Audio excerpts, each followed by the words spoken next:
Hey, I've got another question. So, you know, one of the things we all experienced was power disruption. And I have a generator at my home, so it wasn't as big a deal for me, but I know a lot of folks that did not have a generator and had to go buy a generator or rent a generator in order to get, you know, one, their refrigerator's running or to get some sort of AC operational.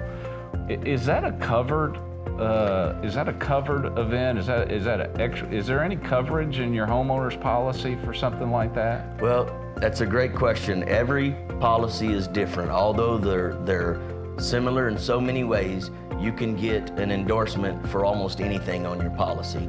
If your policy has extra expense coverage, then yes, those are items that you were forced to spend capital on something that you normally wouldn't have had to spend capital on.